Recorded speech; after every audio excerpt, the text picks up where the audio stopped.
Welcome to the Together Recap, folks. Thanks for listening. As you may know, we've been experimenting with the number of episodes that we release each week, and we've decided to try out releasing just one episode per week. Now, that new schedule starts on Monday, and I'm telling you because I don't want you to be surprised.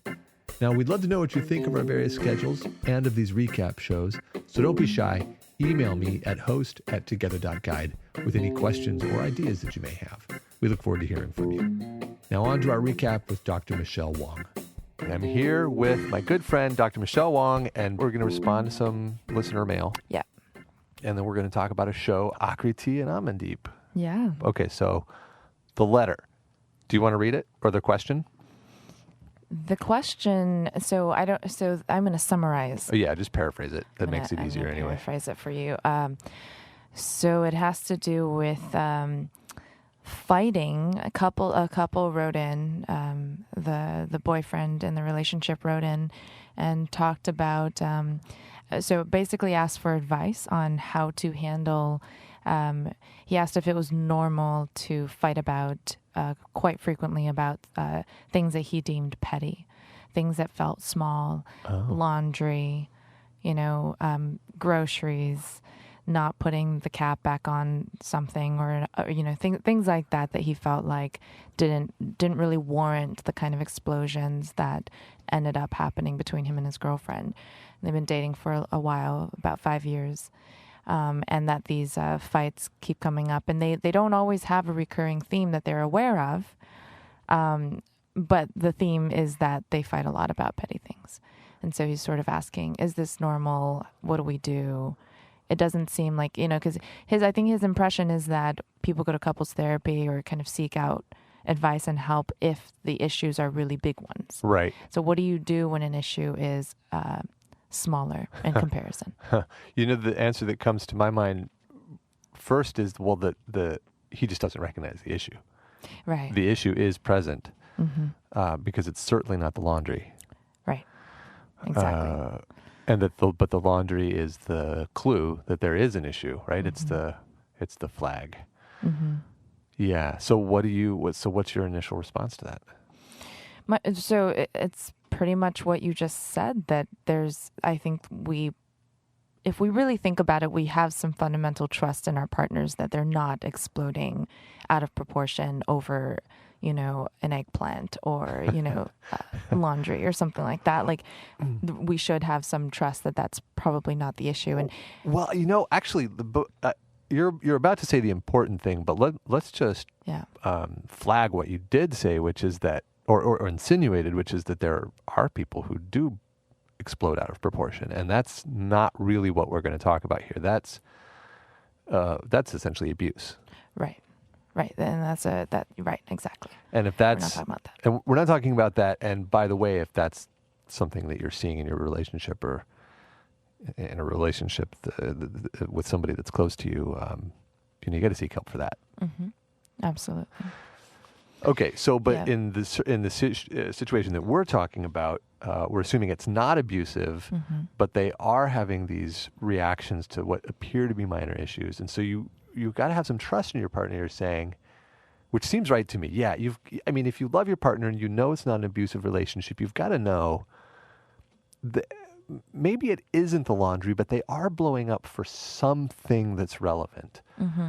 And right. And what is that? Because it's not comfortable. You don't want to just live that way.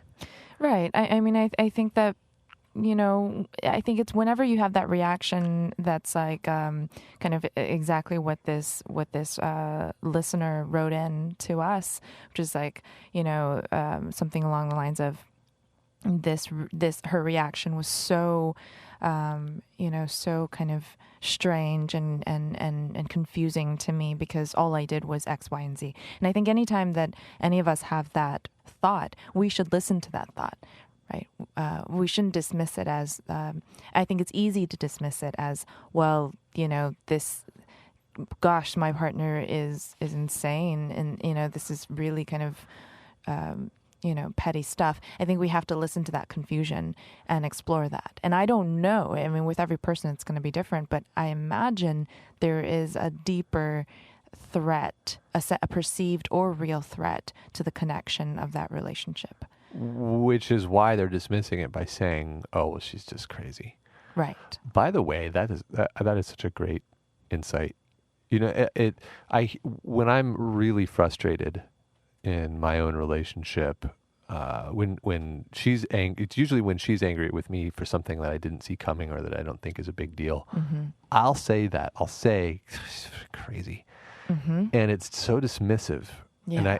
And it's on one hand, it's a way to relieve my own trigger, because I'm being triggered by her anger, which is my own thing. Mm-hmm. On one hand, it's a way to relieve that for a momentary, give me a break so I can step back.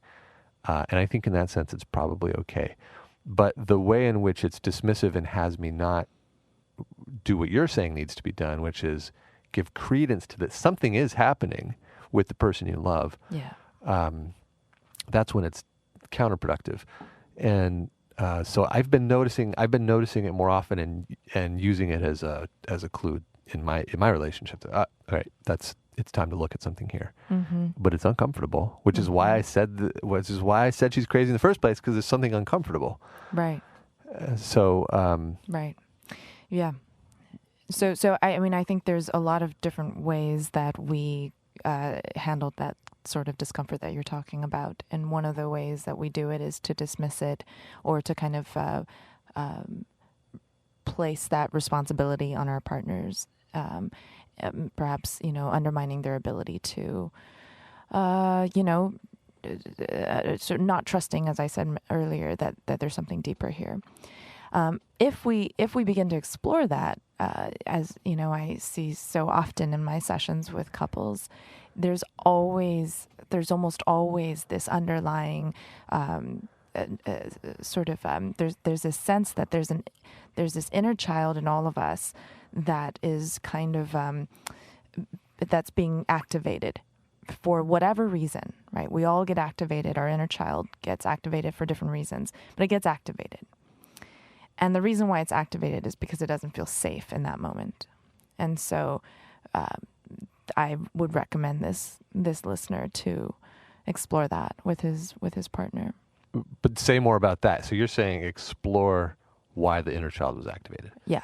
Understand why it was activated. And there's a trick that a couple of couples have discussed this issue, and made it and share their insight that not only do you have to explore what that inner child is, why that inner child is activated, but you have to acknowledge its wisdom. Yeah. Is that a cheesy way to say it?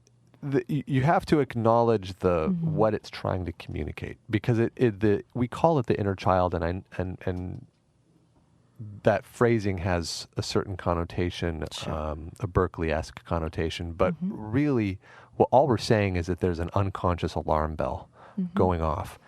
And that alarm bell exists for a reason. Now, it's possible that the traumatic incident that occurred probably during childhood that created that alarm bell is now something that is no longer relevant, and that as adults, we need to go and dismantle or understand the mechanism of the alarm bell because it's ringing when it shouldn't be. But it was put there for a reason, and it's going off. Yeah. And so the switch was, the tripwire was tripped, and in that sense, there's something for us to notice, and there's some wisdom and some learning. It's not something to just be fixed or ignored, but really understand why it's there. And is that what you're saying? Absolutely, yeah. You can call it whatever you want, but I think it's, it's important to recognize and acknowledge that we all have a very kind of young, kind of tender, vulnerable, whatever you want to call it, part of us that feels like there's a part of us that wants to protect that, right? Yeah. And when we don't feel protected and we feel unsafe in some form, that alarm bell goes off. And just like you wouldn't ignore a light that goes off on your dashboard, that this is something that really shouldn't be ignored either. Right. And it's rarely about the petty thing. And there's lots of ways to explore this. Therapy is one, but the thing is to explore it. And segueing on that or riffing on that, this is not to say that the laundry doesn't need to get done, or that it's okay to leave too many dishes in the sink or whatever the petty issue is. It's just that the depth If there's a massive emotional reaction that's turning into a huge fight, that's an indication that something else is going on. I mean, we all know that. It's just obvious from the question. Right. So explore the issue, but also, get the laundry done. You do need to do that. You do. You absolutely do. You do need to do this. This was something I have to say I saw as a divorce lawyer quite a lot. Couples who can manage the details of their marriage do so much better than couples who can't just manage the details. Yeah. And and enough details build up, it is going to become an issue. There's just some fundamental management techniques that we all need to acknowledge we should apply to our marriages. That's interesting because I feel like I hear that a lot about couples who kind of have a fundamental acceptance of marriage being largely an administrative sort of existence. Do better. Totally do. Right. I think it's true too. And when you interview older couples, they always say that. Yeah. You talk to like the couples that have been together for 50 years. Well, what are your, they always say the platitudes, which I think are good. Like, let go of the drama more quickly and, pay attention to your partner and don't work all the time. Like those are the things you always hear. But then they also always say, marriage is about management. It's about finances. It's about picking up the kids. It's about getting the laundry done, scheduling with the neighbors for the barbecue, and boring moments where you're not talking at all about anything exciting, unsexy Wednesday evenings. Totally. Yeah. The sooner we accept that, I strongly believe the better off we'll be in relationships. Yeah. There's a kind of zen to it, right? Like there's just this life happening. And expecting it to be another thing is just going to cause anxiety. And lots of disappointment. Lots of disappointment. Okay. Well, that's a good segue to Akriti and Amandeep. Yes. Okay. So you obviously listened. I listened a couple weeks ago to get ready for this. And I just love that show. So we should probably give some background on their story. So in case listeners haven't heard about them, Michelle, why don't you tell what you think about their background? Yeah, so they actually knew of each other since elementary school, out of a school of 1,000-something people. I think they were saying 1,200. Huge school, huge right? school. They referred to it as a factory. They knew of each other, but didn't really connect until much later in their adult years, when Amandeep was traveling a whole bunch. He joined a startup and was flying all over the world, and they reconnected on Facebook, it sounds like. And he was living in the U.S. and she was living still in India, I think. I think at the time he had not yet moved to the U.S. He was just flying around. He was flying coming around. into her city. Right. Okay. Right. And he was there. He was in India for a wedding, I believe, and they met up. Okay. And it was really interesting that she describes their marriage as that they arranged their own marriage and that it wasn't a love marriage. Or that it was a half-love marriage. I mean, they moved so fast, though, right? Didn't they? From the time they met to the time they got married, it was 1 year. It was 1 year. Okay, I guess it's not that fast. Yeah, but they knew. It sounded like they knew from the second time they hung out. I think Akriti had said, I'm really serious about this. If you're not, then I'm out. Right. And you had asked them, wow, you would ask Amandeep what that felt like for him. And he actually said, that's exactly the way I was thinking about it. So that was really interesting. Yeah. And so, it wasn't a challenge for him to hear that kind of, it's not really an ultimatum. It was what he was looking for. Right. And then they involved the families at that point, which is when sort of the more traditional arranged component started to manifest, I guess. Mm-hmm.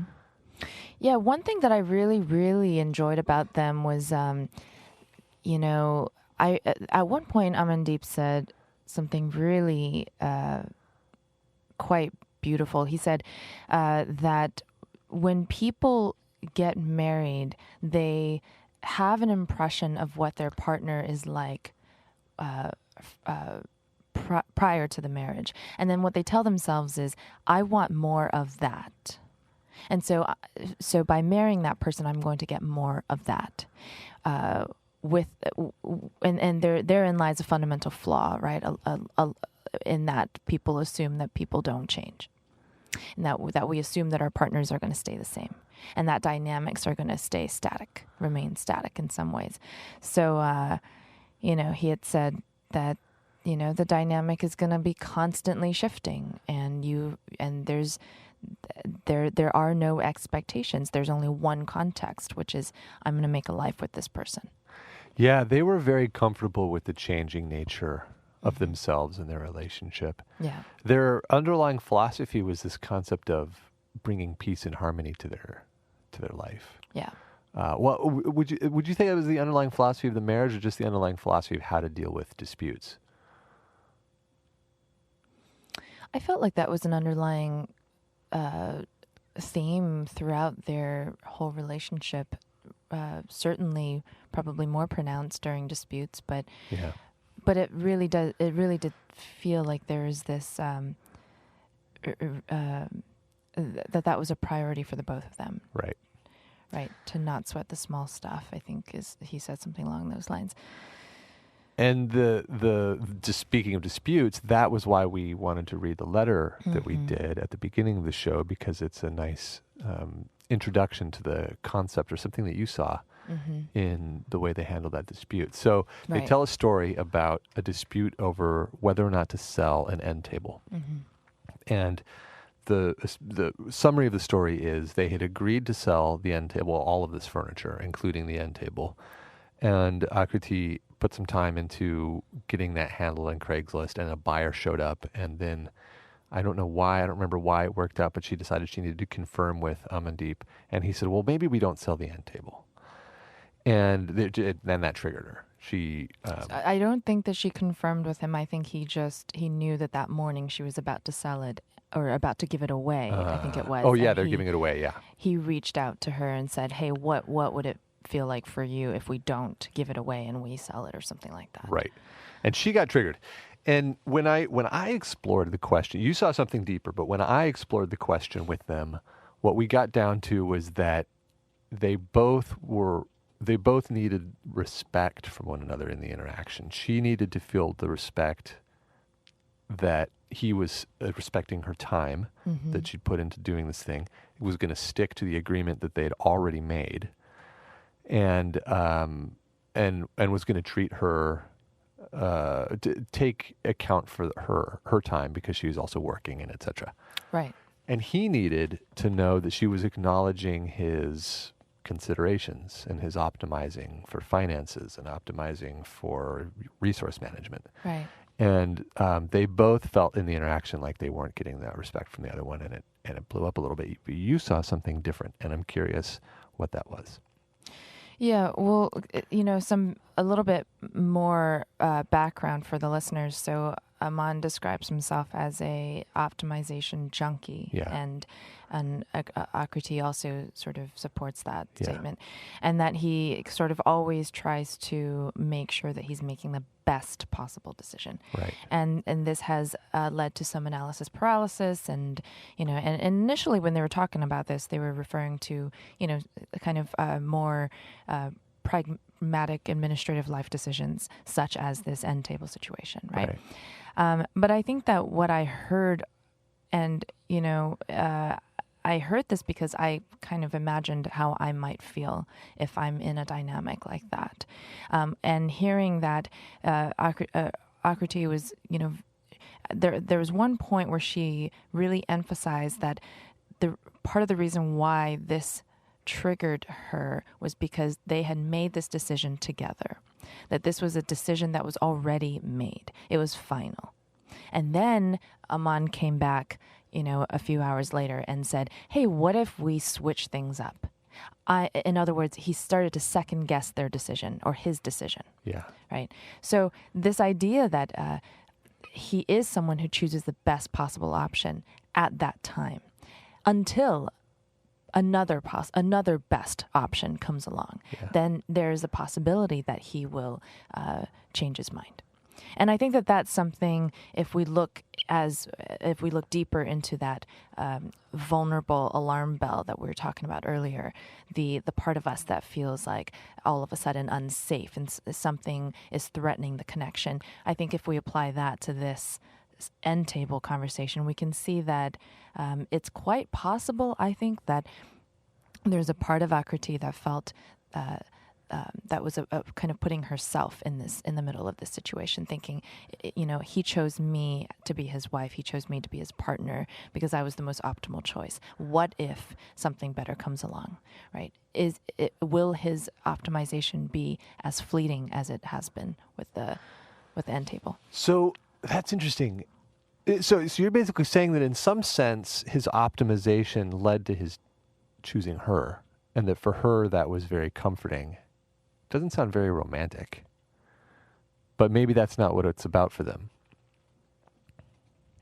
Right, and that certainly may not be the only reason why he, chose her. But what I'm saying is, yeah, the truth is that there are lots of reasons why they chose one another, right. and that that there's this whole tapestry of their relationship. But this right. one particular thread was the optimization thread, and when it got tugged. When that thread got tugged with the end table issue, it implicated where it was anchored way back when they first met, and he chose her because she was the best option and he loved her for that. Mm-hmm. And so now she's thinking, well, if you can just change your mind on that, why can't you change your mind on a relationship? Yeah, and that would be very scary. Mm-hmm. They didn't acknowledge that at all. We didn't talk about that one bit. No. Or just a simple acknowledgement that my partner can change his mind. So I mean, the way that, because I think the optimization junkie, that way of existing can feel very comforting. Can feel like once he's chosen something, he's done. That's right. it. Right, because that's the best possible choice. And then there's a ... And that ... but until something better comes along feels quite threatening. I would feel threatened by that. So. Yeah. Well, what now for those two? Well, I would love to hear if that resonates at all. So but I think one thing that's probably worth noting that could tie into a lot of other episodes is this huge kind of topic of communication. How almost every couple in the show and every episode has talked about communication, but this word communication is so broad and it's so vague. And so, for these two, Amandeep and Akriti, they were talking about how they have, communication is really important, and for the most part, they have good communication. And I think for a lot of couples who come into my office, they often say, communication is our issue.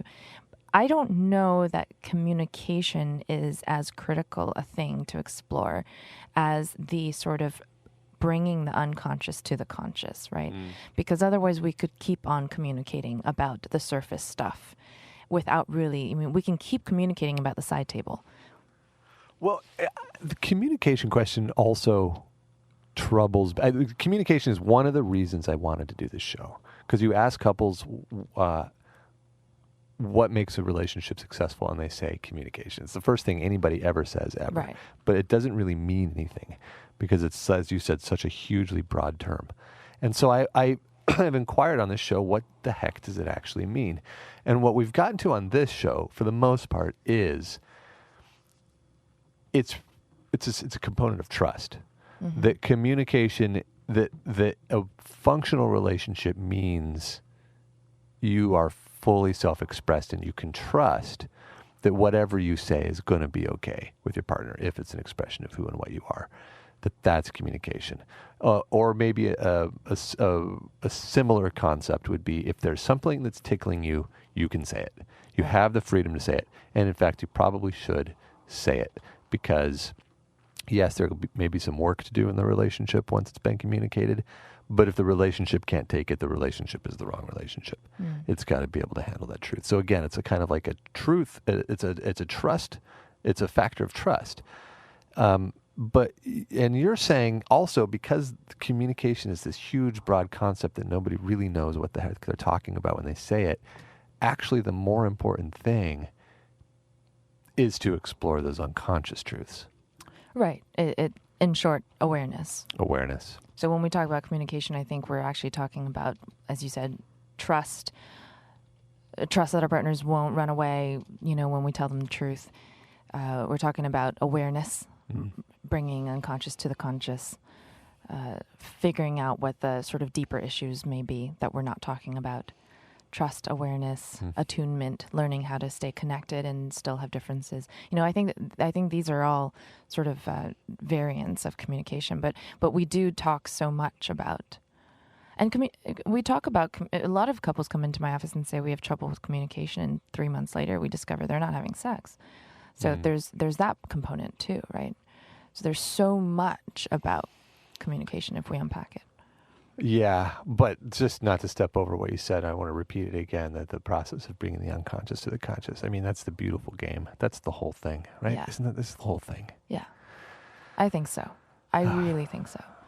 Well, that actually is a good segue to an article that I wanted to point out that we recently published that did very well on the show or on the site. And that's an article written by Nirmala Nataraj, who's one of my favorite journalists that we have on our magazine. And it's called When You're the Toxic One.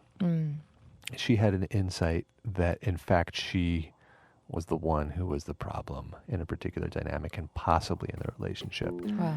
And the process that she went through to come to terms with that and then be able to apply it in the rest of her life was extraordinary. She can be so vulnerable, such a beautiful writer. So I just suggest you check out that article. It's on our website at www.together.guide/magazine. And so thanks again for being on the show. Look forward to having you back for the next one. Well, that's it for our recap episode, folks. Thanks for listening. If you'd like to learn more about Dr. Wong, you can find her website at www.drmichellewang.com. That's DrMichellewang.com. And I'll put that link in our show notes. We'd love to know what you think of our recap show, so don't be shy about reaching out. You can always email me at host@together.guide. You can also find our Facebook page at facebook.com/togethershow. If you liked what you heard on our show today, please consider donating to our Patreon campaign. It makes a big difference when you do that. We're on a mission to crush shame, and every penny really helps. You can find our campaign at patreon.com/together. That's patreon.com/together. That's all for today, folks. Talk to you Monday.